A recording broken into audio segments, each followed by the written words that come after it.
Hello, my name is Nalani Buob. I'm from Switzerland. I am 6 years old and have been into the sports for 6 years.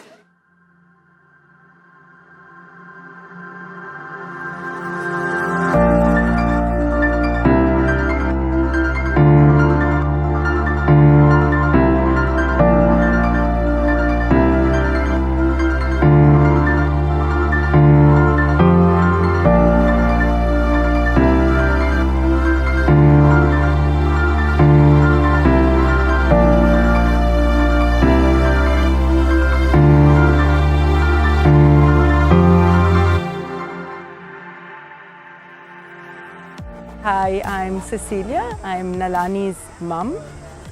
My name is Urs Buob and I'm the father of Nalani. Nalani is now 17 years old.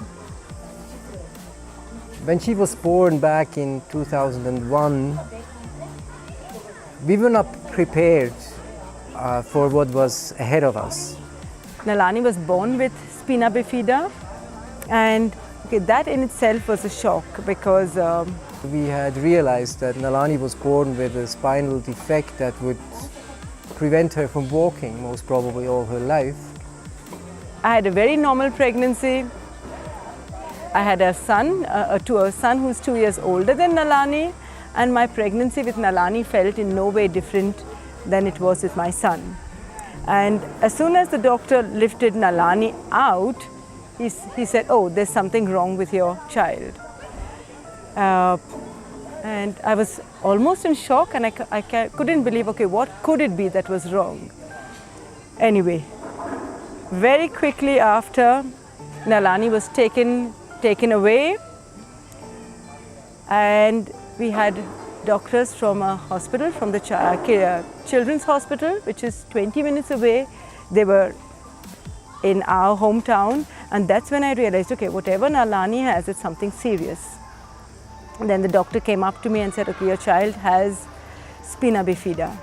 Do you know about it? And I said, yes, I remember looking at it on a book and saying, oh, okay, this won't happen to me. So I just flipped through the pages.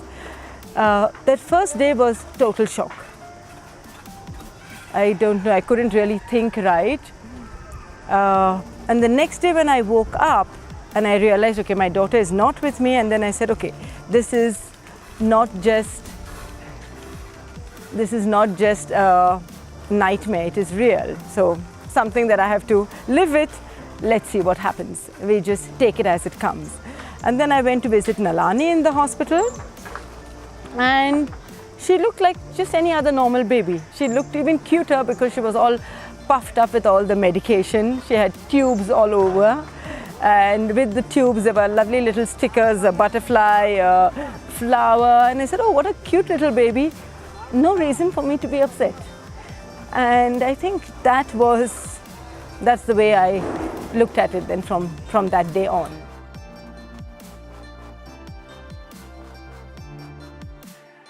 The first thing I had to come to terms with, okay, I have a child with a disability, and I sort of also felt not being a complete human being, not just my child, because it was, oh, am I not even able to have a child who is fully abled? And a lot of people sort of take it for granted when you're at the hospital. They know you're expecting a child, and then the question is always, oh, is it a girl or a boy? But the question is not really, is it able or disabled in some way? And I think that was a very hard period for me, because I felt, oh, what have I done wrong? I don't smoke, I don't drink, and why do I have to have a disabled child? So it took me a lot of time to come to terms with it. You think, okay, is it something that I have done wrong? Is it fate? And now I realize, okay, it's something that could happen to anyone. 2 days after that, I think we had gotten our act together and started living in a positive mode. So we went back and said, hey, if we're open and if we're positive, then there will always be solutions to whatever is ahead of us, especially because what is ahead of us, nobody can teach how to handle these situations.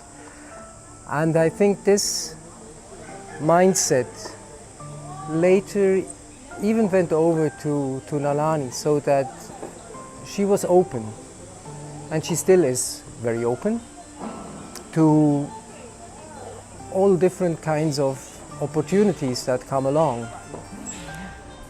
Another difficult period for me is when Nalani got her first wheelchair.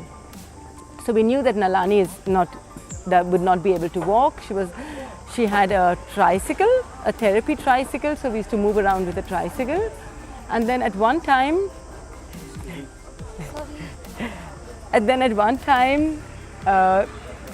they said, okay, it would be good for Nalani to have a wheelchair and to be independent. And she was 4 years old. She had a very cute little wheelchair. And she was very excited about it. And I remember my neighbor coming over and said, oh, this is so pretty. Oh, this is nice. Can I go out with Nalani and take her to the shops? And I was so glad that she wanted to, because I was not feeling confident enough to walk with my child with a wheelchair. Because it was to me that, this really is now her disability in open. Yes, yeah. I was so glad that my neighbor went with Nalani that day. And it took me a little while to accept it as normal. So other parents sort of tried to find out for me, oh, how is it for me? And they said, oh, it's okay, that's how Nalani is. So I'll just take it as it comes. They said, oh, what about school? Will she be going to a normal school? Will she have to be, what are your plans for her? And I said, we just take it one day at a time. We'll cross the bridge when we come to it. And I think that's our motto until today. We don't know what's going to happen. If Nalani's condition is going to deteriorate. Yes, we have a lot of things to worry about, but we just take it one day at a time.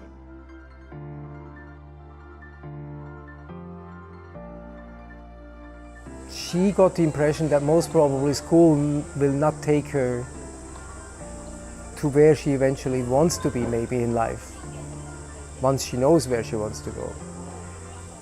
But she was open, and so she was open to trying out things, and that's, I think, the point where we as parents came in to support her in any kind of initiative that came from her part, or to motivate her to get initiative and trying out something new. And that's how she came across sports. Of course, it also needs some kind of passion from the parents' part, and maybe also a bit of courage. The courage to say that, hey, there might be something else but school. And maybe at the moment you don't see where it leads, but it makes sense. And all of a sudden there are new doors opening, and the fact is that today Nalani is back to school, she's back in a job, she's doing reasonably well, and she does extraordinarily well at sports, something that she enjoys a lot, something that gives her opportunities to travel, to meet people, or to do projects with other kids. And all of a sudden it is clear that this is much more valuable than anything else that we as parents maybe might have thought at the beginning she could ever get. And I think that's the main thing. It needs a bit of courage to let your child, maybe with a handicap, to let your child live their passion, live his passion, and live also her real capabilities, because only then your child will really grow.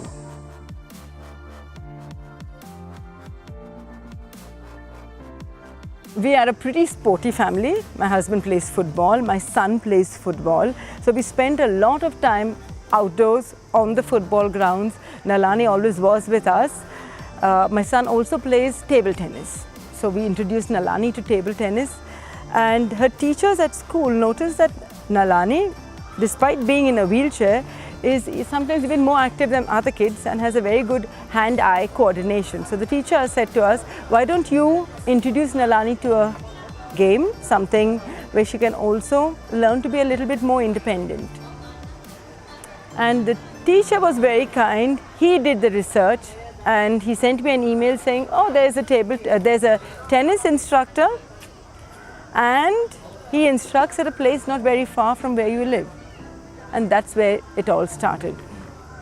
So I made an appointment with him.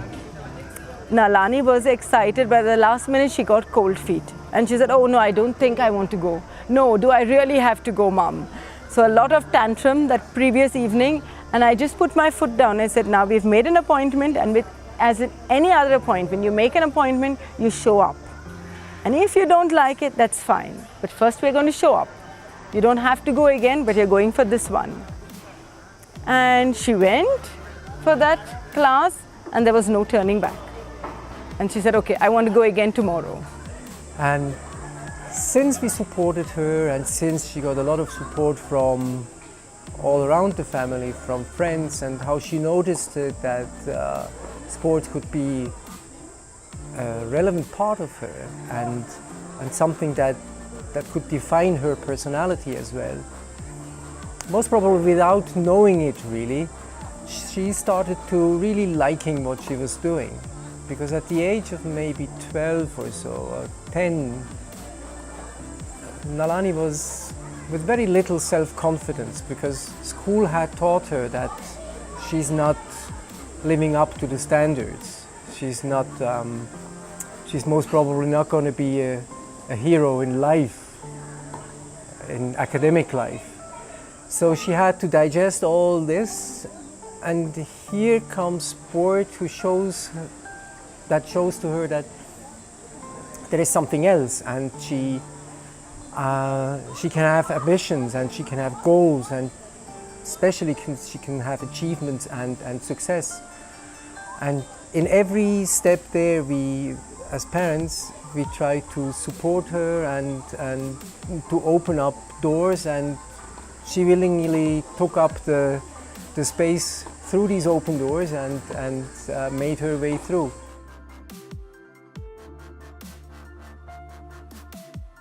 We can always say Nalani pre-tennis, Nalani post-tennis. Two different kids. Before Nalani played tennis, she was shy, she didn't have a lot of self-confidence. And one thing that we noticed is she wouldn't be able to say thank you for something. She would, it was really very difficult for her to accept a compliment.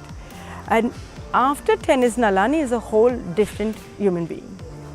She's open to people, open to new suggestions, open to different kinds of food. She's able to say thank you.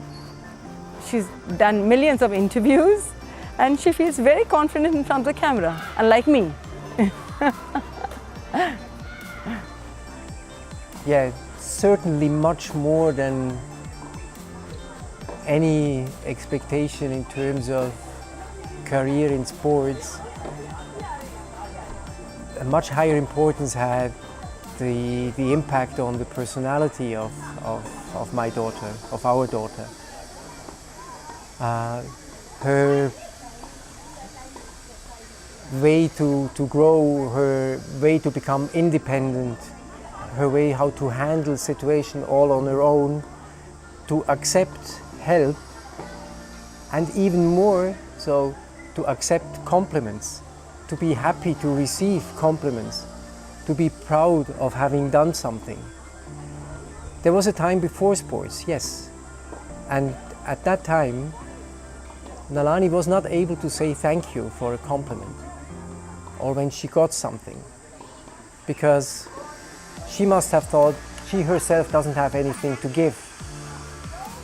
With sports, that confidence grew tremendously, and now she is the one handing out compliments. Now she is the one smiling when she gets a compliment, and she says thank you. And all that, a lot of that, has come through sports. Of course, there are many other things. You need friends, you need family, you need school still needs to work out, all that. But at the end of the day, I think the main aspect was really sports. Yes, that made her where she is now.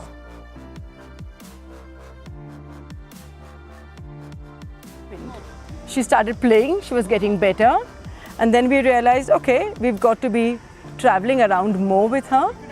We have a son who is 2 years older. He's a good football player. Dario is very good at school.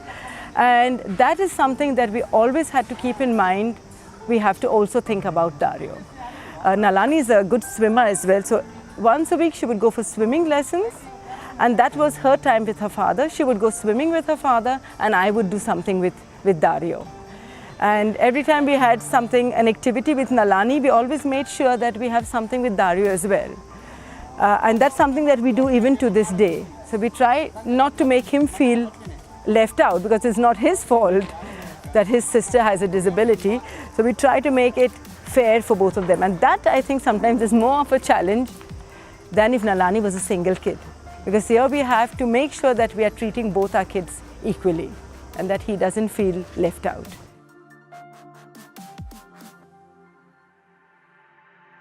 There are certain risks in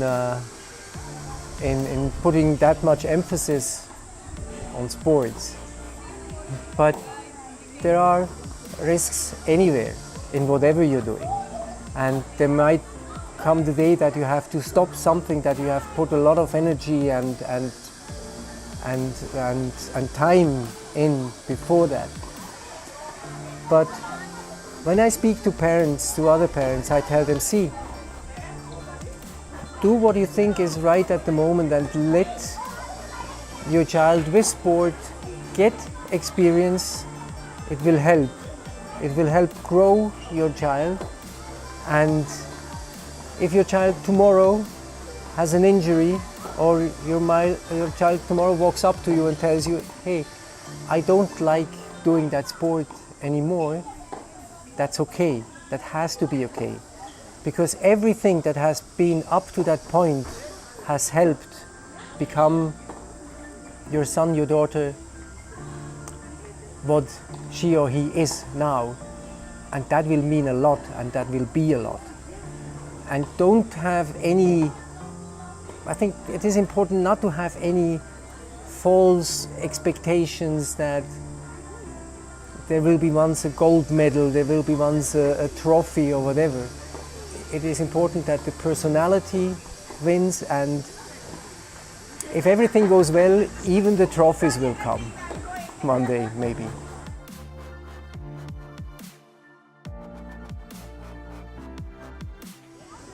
The choice that Nalani made now, that she works and goes to school at the same time, that's the system that we have back home,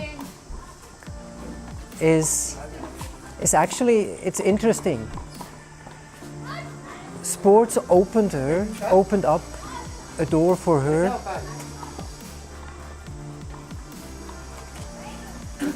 Sports opened up for her a way in a job, because she was doing well at sports.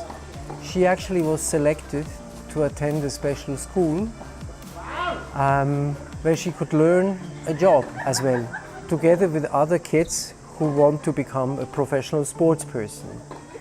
And the fact is that now she can get an education that without doing sports she would not have received. She would not have been able to get, because she would not, without sports, she would not have been able to get in at the school at the level where she is now. And now she starts even to like that school, and she starts to provide results in that school. So you can see there was a big gamble to get her into sports, but at the end of the day, sports helped her to get back into school and the work career. And now she basically has, at the age of 17, she has all doors open thanks to sports.